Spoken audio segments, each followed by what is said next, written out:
میرے محترم بزرگوں دوستوں، یہ اس زمانے کا مسئلہ نہیں، بلکہ اس دنیا کو اللہ تبارک تعالیٰ نے جب سے بنایا ہے، یہ معاملہ دین کے ساتھ ہمیشہ سے رہا ہے۔ صرف اس امت کے لیے نہیں، ہر امت کے لیے رہا ہے۔ ہر نبی کے زمانے میں یہ معاملہ رہا کہ دین تو قربانی طلب کرتا ہے، اس میں آزمائشیں آئیں گی۔ لہذا انہی آیات کے زیر میں جو پس منظر ہے کہ حضرت خباب بن ارد رضی اللہ تعالیٰ عنہ جو لوہار ہوا کرتے تھے اور ایک عورت کے غلام تھے، مشرک عورت کے غلام تھے، اور ان کی قربانی کے بارے میں آتا ہے کہ جس انگارے میں یہ لوہا کو تپاتے تھے، اسی انگارے کو نکال کر ان کو اس کے اوپر لٹا دیا جاتا تھا۔ آپ نے دیکھا ہوگا کہ لوہار کوئلے میں دہکتے ہوئے کوئلے میں لوہا کو پھر گرم کرتے، ویسے ہی سمجھ لیجیے اسی دہکتا ہوا کوئلہ باہر نکالا جاتا تھا اور ان کو اس پہ لٹا دیا جاتا تھا۔ ان کی پیٹھ کی چربی اور خون سے وہ کوئلہ، وہ انگارہ بجھتا تھا۔ حضرت عمر رضی اللہ تعالیٰ عنہ کے زمانے خلافت میں ایک بار انہوں نے اپنی کمر اٹھا کے امیر المومنین کو دکھایا کہ میری کمر دیکھیے، تو کمر پہ ان کے گوشت تھا ہی نہیں، سب جل چکا تھا۔ تو حضرت عمر رضی اللہ تعالیٰ نے فرمایا تھا کہ ایسی کمر تو میں نے دیکھی نہیں۔ اللہ اکبر۔ میرے محترم بزرگوں دوستو، یہ صحابہ ان قربانیوں کے حال میں حضور اقدس صلی اللہ علیہ وسلم کے پاس گئے ہیں جب پیارے نبی صلی اللہ علیہ وسلم کعبے کے غلاف سے ٹیک لگائے بیٹھے تھے، اور جا کے ان سے کہا تھا کہ اے رسول اللہ صلی اللہ علیہ وسلم، کیا آپ ہمارے لیے دعا نہیں کر دیتے؟ کیا آپ ہمارے لیے دعا نہیں کرتے؟ یہ چھوٹی موٹی پریشانی نہیں تھی ان کو نا، شدید ایکسٹریم لیول کا ٹارچر۔ اس پین میں جا کے شکایت کیا ہے کہ ہمارے لیے دعا کر دیجیے اللہ سے کہ کچھ راحت کا سامان ہو جائے۔ پیارے نبی صلی اللہ علیہ وسلم نے ان کو جواب دیا تھا کہ تم بہت جلدی کر رہے ہو، بہت جلدی کر رہے ہو۔ تم سے پہلے جو لوگ ایمان لائے تھے نا،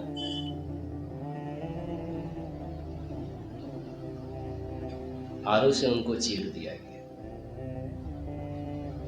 اور زندہ ان کی نا لوہے کی کنگھی سے کھال اتار دی،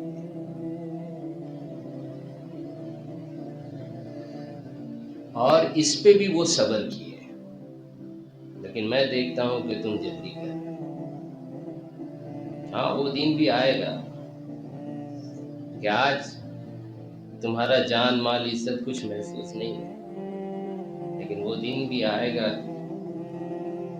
کہ یمن سے حضرموت تک ایسا امن قائم ہوگا کہ ایک اکیلی عورت نکلے گی اور اس کی طرف نگاہ اٹھا کے دیکھنے والا ہے، وہ سنا سے چل کے آئے گی اور طواف کر کے جائے گی، لیکن اس کی طرف کوئی نگاہ اٹھا کے دیکھنے والا ہے۔ میرے محترم بزرگوں دوستوں، دین کا مزاج پیارے نبی صلی اللہ علیہ وسلم نے ان صحابہ کو تلقین کر دیا، یہ نیچر ہے اس کا، اور اس سے تم کو گو تھرو ہونا پڑے گا، اس کا کوئی بائی پاس نہیں ہے، الٹرنیٹیو نہیں ہے، کوئی دوسرا راستہ ہے ہی نہیں۔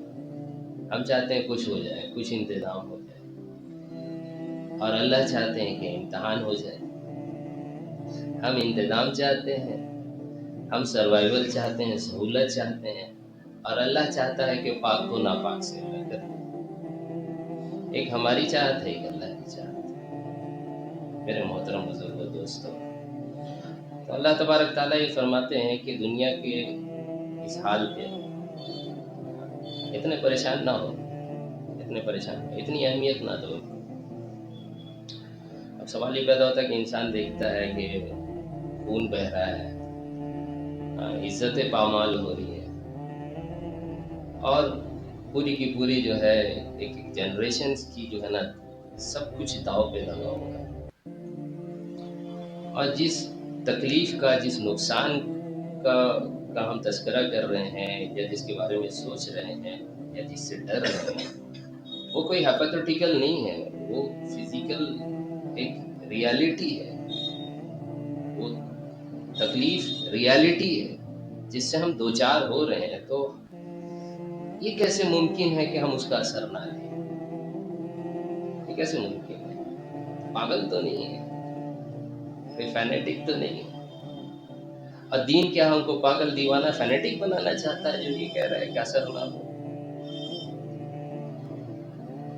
میرے محترم بزرگ و دوستو، ہم لوگوں کو نا پھر اس سچی حقیقت کی طرف جانا پڑے. کیا وجہ تھا کہ بلال رضی اللہ تعالیٰ عنہ کو باندھ کے مارا جا رہا ہے، ننگی پیٹھ پہ چٹان رکھ کے ان کو دبایا جا رہا ہے، کل کے زخم پر آج نمک اور مرچا چھڑک کے گرم ریت پہ لٹایا جا رہا ہے، اور اس پہ وہ عہد و عہد کہتے ہیں. ان کا مطالبہ کیا تھا؟ ابل کی جے کہہ دو چھٹی نہیں کہے، عہد و عہد. کیوں نہیں متاثر ہوتے تھے؟ کیوں نہیں دوسرے آپشن کی طرف سوچتے تھے؟ تو وجہ کیا ہے نا کہ جب تک انسان اس کو نہیں سمجھے گا نا کہ ہماری اصل کیا ہے، ہماری اصل حقیقت ہے کیا. جتنی بھی دنیا والے نقصان سے ہم کو ڈراتے ہیں، اور دنیا کے نقصان جتنے بھی قسم کے ہیں جو انسانوں کی طرف سے آئے یا دوسرے حالات کی طرف سے آئے، بیماریوں کی شکل میں، حادثات کی شکل میں، تو یہ سارے آفتیں جو ٹوٹتی ہیں نا وہ ہمارے جسم پہ ٹوٹتی ہیں. یہ حیوانی وجود جو ہاتھ، پیر، سر، چمڑی، کھال اور ہڈی سے مل کے بنا ہے. لیکن جب انسان اس کو سمجھنے لگے نا کہ یہ حیوانی وجود تو اصل ہمارا ہے ہی نہیں، یہ تو ایک ٹرائل ہے، امتحان ہے، ایک فتنہ ہے جو ہم کو ملا ہے ایگزامینیشن کے لیے. ہمارا اصل تو ہماری روح ہے، وہ روح جو عالم ارواح میں بھی تھی. یہ وہی روح ہے جس کو اللہ تبارک تعالیٰ نے فرشتوں سے کہا تھا کہ جب آدم کا پتلا تیار ہو جائے تو میری روح میں سے روح لے. اور یہ روح کہاں سے آئی ہے؟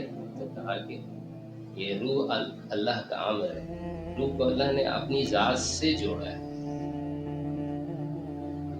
اور قرآن نے فرمایا کہ تم کو 2 بار ہم نے زندہ کیا اور 2 بار موت ہو گئی. ایک بار زندہ اور موت وہ ہو چکی ہے، عالم ارواح میں ہم کھڑے کیے گئے اور اللہ تبارک تعالیٰ نے ہم سے شہادت مانگی، الست بربکم، تو ہم سب نے وہاں کہا کہ قالوا بلی، بے شک آپ ہی ہمارے رب ہیں. لیکن اس کا کانشیسنس ہمارے پاس اس وقت ہے، لیکن فیلنگ ہے. کانشیس لیول پہ تو نہیں ہے لیکن فیل کرتے ہیں. ہر وہ کام نہ جب ہم اللہ کی طرف جس سے رجوع کرتے ہیں، جس سے اللہ کی طرف بڑھتے ہیں، جس میں اللہ کی رضا چھپی ہوتی ہے، خود بخود ایک تسکین، ایک ٹھنڈک، ایک سیٹسفیکشن اس میں ملتا ہے، ایک کانفیڈنس بلڈ اپ ہوتا ہے. جس دن فجر کی نماز انسان کی چھوٹ جائے، دن بھر ایک عجیب سی گھٹن ہوتی ہے، بوجھ محسوس کرتا ہے اپنی زندگی. اور جو پڑھتا ہے دن بھر ایک چارمنگ، کانفیڈنس، ایک اسٹرینتھ محسوس کرتا ہے، جس کو پیارے نبی صلی اللہ علیہ وسلم نے کہا ہے کہ فجر کی نماز میں جو آتا ہے اس کو ایمان کا جھنڈا، جو نہیں آتا ہے شیطان کا جھنڈا. یہ وہی چیز ہے کہ پرسوال کس طرف ہو رہا ہے، آپ کی اس عمل سے آپ اللہ کے قریب جا رہے ہیں یا دور جا رہے ہیں. یہ نہ خود انسان فیل کرتا ہے، کانشیس لیول پہ تو نہیں آتا لیکن کچھ ریئلائزیشن ہوتا ہے، ہر ایک محسوس کرتے ہیں. بہرحال ہمارا اصل جو ہے ہماری روح ہی ہے، وہی روح تھی جو عالم ارواح میں تھی، پھر سلا دی گئی، پھر واپس اس جسم میں ڈال کر دنیا میں ایک وجود ہم کو بخشا گیا، اور پھر اسی روح کو کے سفر کو عالم برزخ میں جانا ہے. پھر قیامت اور حشر اور جنت اور جہنم، یہ سارے مراحل اس روح کو طے کرنے. اسی لیے روح کا جو تقاضا ہے روح کی اصل اللہ ہے، روح کی طلب بھی صرف اللہ ہے۔ اسی لیے قرآن میں فرمایا کہ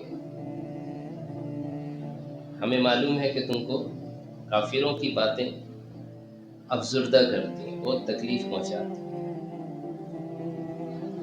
لہذا آپ کیا کریں تو آپ اللہ کے ذکر کرنے والوں میں شامل ہیں، اور اس کتاب کو جو تمہارے طرف بھیجی گئی اس کو پڑھتے رہیں۔ اللہ کے ذکر اور کتاب اللہ کی تلاوت کے علاوہ اللہ نے خود فرمایا ہے کہ اور کہیں تم کو جائے پناہ نہیں ملے، اس ذکر کے علاوہ تم کو کہیں ٹھنڈک نہیں ملے، کیونکہ کتاب اللہ کی طرف سے آئی ہے، اور ذکر میں ہم براہ راست اسی اللہ کی طرف رجوع کرتے ہیں۔ میرے محترم دوستوں، روح کا پورا ڈیمانڈ اصل اسی صرف یہی ہے۔ اب اس کی حقیقت کو حاصل کرنے کے لیے قرآن کو پڑھنے سے مراد قرآن کی اس حکم کی طرف متوجہ ہونا ہے، تاکہ قرآن کا پڑھنا اصل پہ آ جائے۔ اس کے لیے جسم دیا گیا ہے کہ اب اس حکم کو پورا کرنے کے لیے یہ جسم تم کو دیا گیا ہے، اس کے مطابق چلے۔ روح نہیں چل سکتی، روح تو ڈرائیو ہوتی ہے اس کے ساتھ، روح اس کو ڈرائیو کرے گی، لیکن خود روح کو ایک انٹیٹی چاہیے ان احکامات کو پورا کرنے۔ اللہ کی بڑائی جیسے تم زبان سے کر رہے ہو، زمین پر اس کو ثابت کرنے کے لیے ایک جسم چاہیے۔ میرے محترم بزرگ دوستوں، تو جسم اس اعتبار سے حقیقت ضرور ہے کہ روح کے تقاضے کو حقیقت کے اعتبار سے پورا کرنا کیا جائے تاکہ روح اپنے مقصد کو پا سکے، اس کے لیے جسم ضروری ہے، ورنہ جسم کوئی حقیقت نہیں رکھتا۔ یعنی جسم کے کوئی اگر تقاضا بذات خود ہو کہ جسم کی راحت، جسم کا آرام، جسم کا خوشنما ہونا، اس کے لیے جو ہے آسائش اور آرائش کا انتظام، اور اس کی لذتیں اور اس کی خواہشیں اور اس کو خوب سنوارنا اور بنانا، اگر یہ اس مقصد کے ساتھ الائنڈ ہے جو روح کی ڈیمانڈ ہے، تب تک تو کوئی مسئلہ نہیں۔ لیکن جہاں اس سے یا تو حد سے آگے نکلے یا پھر اس سے بالکل اس معاملے میں اندھا ہو کے اگر انسان جائے تو پھر وہی ہے کہ پھر دنیا کیا ہے، تو پوری دنیا پھر کھیل تماشا ہے، متاع الغرور ہے، دھوکے کا گھر ہے۔ اور اس صورت میں بھی آیا سورہ عنکبوت کی 41 نمبر آیت میں اللہ تبارک تعالیٰ فرماتے ہیں کہ مثل الذین اتخذوا من دون اللہ اولیاء کمثل العنکبوت اتخذت بیتا وان اوہن بیوت لا بیت العنکبوت۔ جن لوگوں نے اللہ کے سوا اوروں کو کارساز بنا رکھا، ان کی مثال مکڑی کی سی کہ وہ بھی تو ایک گھر بناتی ہے، حالانکہ تمام گھروں میں سب سے زیادہ کمزور گھر مکڑی کا گھر ہے۔ تو دنیا میں دکھتا ہے کہ دنیا والے اور دنیا کے چاہت کرنے والے اور کفار اور مشرکین، ان کے جتھے، ان کی تیاریاں، ان کے ہتھیار، ان کی حکومتیں، ان کی اکثریت وہ ایمان والوں کو ڈراتی ہے کہ بہت بڑے ہو گئے ہیں، چھا گئے ہیں، لیکن اللہ تبارک تعالیٰ فرماتے ہیں کہ کیا ہے، مکڑی کا جالا ہے۔ ہاں، کہ جو بھی ہو رہا ہے اللہ کے حکم سے ہو رہا ہے، اللہ نے اجازت دیا ہے کر لو، لیکن جب اللہ لپیٹنے پہ آئے تو جیسے انسان کے لیے مکڑی کا جالا کوئی بھی گھر توڑنے سے سب سے آسان گھر توڑنا ہے، مکڑی کا کوئی حقیقت نہیں ہے، ایسے ہی اللہ کے سامنے بھی یہ تمہارے لیے بہت بڑا لگتا ہے، تم کو یہ لگتا ہے کہ اس سے یہ نفع، یہ نقصان، یہ نہ ہوگا تو پھر کیا ہوگا، بزنس ٹریڈ یہ وار ہو گیا، بزنس ٹریڈ ڈسٹرب ہو گیا تو اب تیل نہیں آئے گا تو پھر کیا ہوگا، تم کو لگتا ہے نہ دنیا کو بڑا ہے، نہ دنیا کا کوئی مسئلہ بڑا ہے، نہ میرے جسم کی ضرورتیں بڑی ہیں، نہ اس کی کوئی ڈیمانڈ بڑی ہے، کچھ نہیں۔ اصل ہم روح ہیں، اور روح کے اس ڈیمانڈ کو پورا کرنے کے لیے، اس تقاضے کو پورا کرنے کے لیے دنیا کے کوئی وسائل حقیقی معنی میں رکاوٹ نہیں۔ اگر آپ اپنی حقیقت کو پہچان رہے ہیں کہ میرا اصل تو روح ہے، تو جسم کٹ گیا تو پھر کیا ہوا، ٹکڑے میرے کر دیے گئے تو کیا ہوا، میرا روح تو روح ہے، ہم اس جسم سے نکلیں گے جنت کے پرندے کے جسم میں ہوں گے، دنیا سے بہتر جنت پائیں گے، لوگ ابھی دنیا میں رہ رہے ہوں گے، ہم اپنی باقی اپنے رزق جو ہے دنیا میں پائے جائے، آپ جنت میں پا رہے ہیں۔ میرے محترم بزرگوں، دوستوں، یہ حقیقت جب تک انسان پہ آیا نہیں ہے نا، تب تک قربانی کی اس راہ پہ چلنا اس کے لیے ممکن نہیں۔ یہی تھا صحابہ کا اصل اسٹرینتھ، کہ نیزہ نکلتا تھا پار، اب کہتے تھے کہ رب کعبہ کی قسم کامیاب۔ کیا وجہ تھی؟ کیوں جانتے تھے کہ جس حقیقت کے، جو میری حقیقت ہے، جو میری آئیڈینٹی ہے، اس آئیڈینٹی کا جو ڈیمانڈ تھا وہ ہم اچیو کر کامیاب ہو گئے۔ جو اس کو نہیں سمجھتے ہوتے تھے وہ کہتے تھے یہ کون سی کامیابی ہے کہ مارے ڈالے گئے، دنیا میں رسوا کر دیے گئے، یہ کون سی کامیابی؟ میرے محترم بزرگوں، دوستوں، ہم لوگ کو اس کو سمجھنا ہے۔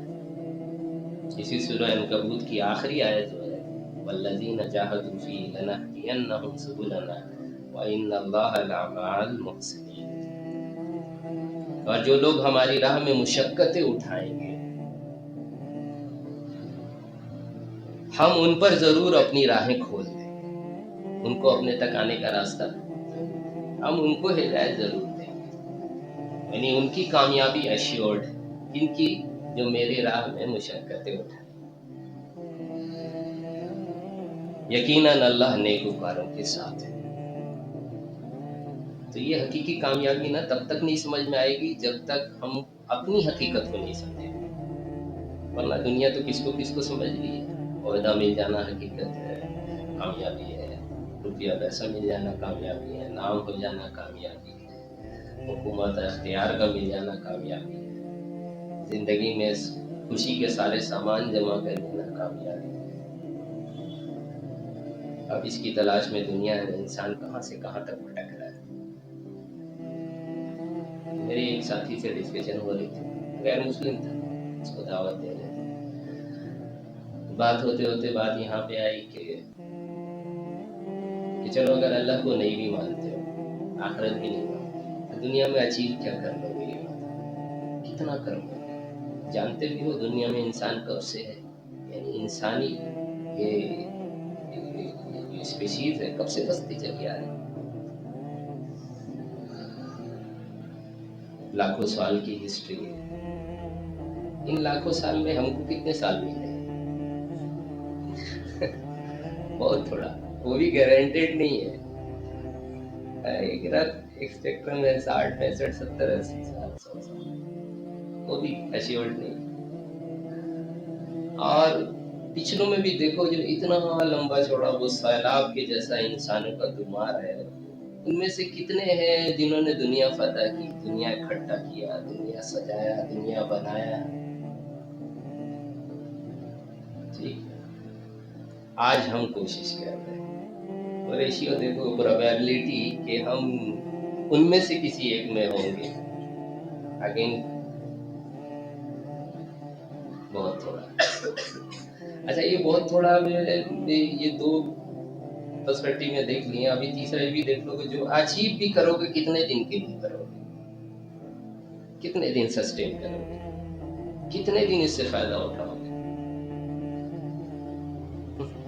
وہ بھی پتہ نہیں ہے، ہو سکتا ہے اگلے پل موت ہو۔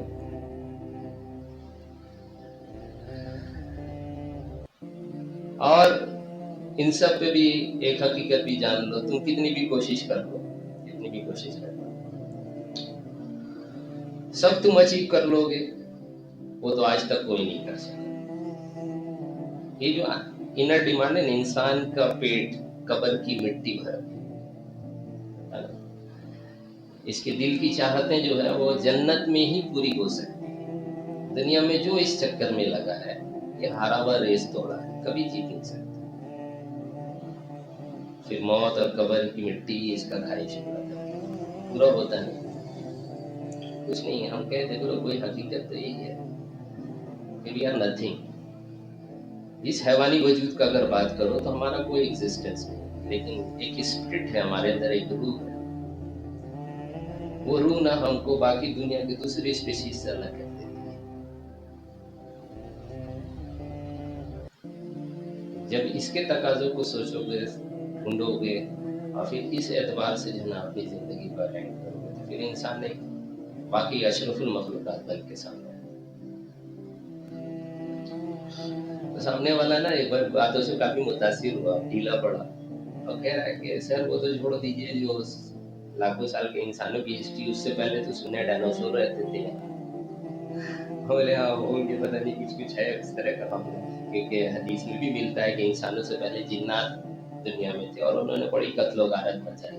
اور ڈائناسور کے ایرا کے بارے میں بھی جو سائنس نے آج ڈسکور کیا وہ یہ پایا ہے کہ یعنی ایکسٹریم لیول کا وائلنس اور دنیا رہنے کے قابل نہیں رہی، تو پھر وہ سب آپس میں لڑ کر ختم ہو گئے. تو ایکچولی کافی ملتی جلتی، ممکن ہے کہ وہ ڈائناسور وہی جنات کے بارے میں بات ہو. اللہ وہ ایک بات بولا کہ پتہ ہے سر، ڈائناسور لوگ بھی سوچتا ہوگا نا کہ ہم لوگ دنیا کتنا پالے، ہماری زندگی تو اتنی لمبی لمبی ہے، لیکن آج ہمارے سامنے کیا ہے؟ کچھ نہیں.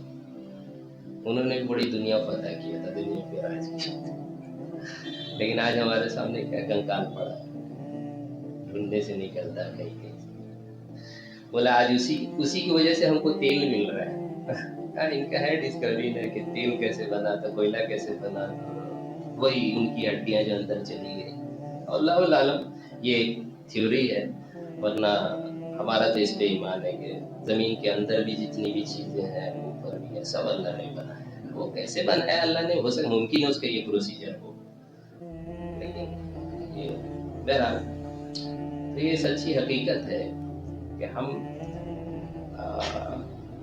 جو اتنے حالات سے متاثر ہو جاتے ہیں، تھوڑی سی تکلیف آ گئی، گر گئے، تھوڑا سا پریشانیاں آ گیا تو ڈر لگ گیا، تیل ختم ہو گیا تو لائن لگانا شروع کر دی، ابھی گیس کے بارے میں ڈرے ہوئے ہیں، آگے کیا ہوگا، گولڈ خریدنے منع کر دیا ہے تو کرنسی تو کلیپس کر رہی ہے، پھر کرنسی نہیں ہوگی تو پھر کیا ہوگا.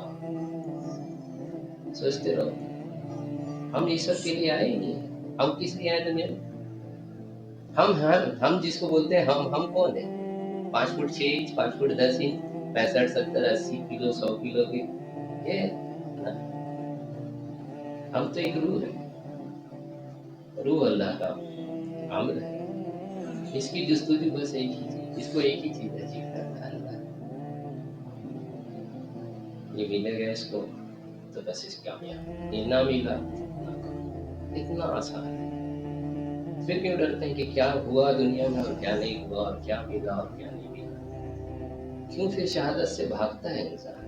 اللہ کے نام پہ قربان ہو جانے کے نام پہ پہلے ہی دم گھٹنے لگتا ہے انسان، یہ کیسے کر دیں گے؟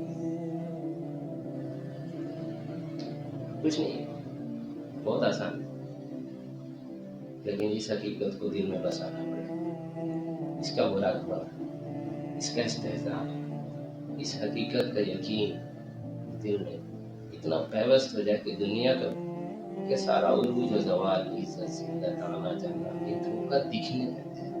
اللہ کہہ رہے ہیں نا، کھیل تماشا ہو رہا ہے دنیا میں، تم کو لگ رہا ہے ایسا کیے تو ہو گئے، لیکن اس کے پیچھے تو ہم کروا رہے ہیں، ہم نہ چاہیں تو کچھ نہ ہو.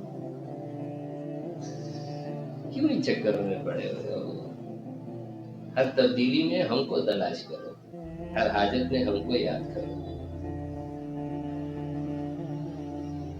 ہر ایک کی بڑائی جو تم کو اپنے طرف دکھے تو اس کے پیچھے تم میری بڑائی کا احساس کرو. بنا ہوا ایسا ہے تو بنانے والا کیسا ہے؟ میرے محترم بزرگوں دوستوں، یہ دین کی بنیاد ہے. ساری عبادتیں ہم کو اس پہ ٹرینڈ کرتی ہیں، ہر عبادت آپ غور کریں وہ ہم کو اس طرف، اس سائیکلوجی پہ ٹرینڈ کرتی ہے، اس حقیقت کو حاصل کرتی ہے. میرے محترم بزرگوں دوستوں، اللہ تعالیٰ ہم سب کو ان حقیقت سے ہمارے دل کو وابستہ کرے، امت کو یکجا کرے اور قرآن سے رہبری لے کر اللہ تعالیٰ کا راستہ ہم حاصل کریں، اس پر استقامت کے ساتھ ہر حال میں چلنے والے. دنیا میں حال بدل رہا ہوگا ضرور، سردی آ جاتی تو کیا کرتے ہیں؟ دنیا گرم کرنے تو نہیں کرتے نا، کیا کرتے ہیں؟ جیکٹ پہنتے ہیں. تو حال تو یہ اللہ کا امر ہے، یہ آئے گا، یہ ٹرائل اللہ کا آ کے رہے گا، دجال بھی آئے گا، ہے نا؟ کیا کرنا ہے؟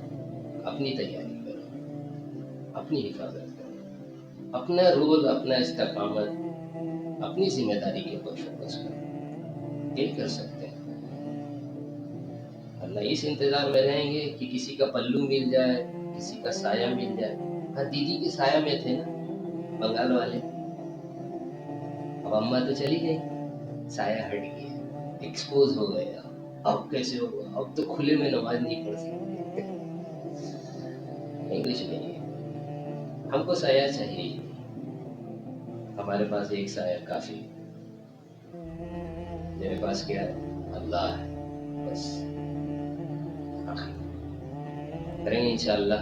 اللہ تعالیٰ ہم سب کو سچی لگن کے ساتھ اللہ کی طرف رجوع کرنے کی توفیق، اللہ کے حکم کی طرف پوری توجہ ہماری ہو اور اللہ کے حکم کے ساتھ جینا مرنا ہو، اس کے ہم فیصلہ کریں، اللہ سے توفیق مانگیں، اللہ سے بھی بلا کی اس کی توفیق مانگیں کہ اللہ ہم کو، ہماری نسلوں کو، ہمارے عزیز و اقارب کو، ہم سب کو دین کی راہ پر استقامت کے ساتھ چلنے والا بنا۔ موت اس حال میں دے کہ تو ہم سے رہے، کوئی حالات میں آئے حال پر ہمارے قدم ڈگمگا نہ جائیں، ہم پھسل نہ جائیں، ہم تیرے غیر سے متاثر ہو کر تیرے دین کے ساتھ سودا کرنے والے نہ ہوں، اس کے فیصلے فرمانا، ہمارے دلوں کو مضبوط کر دے، جماعت یکسو کر دے۔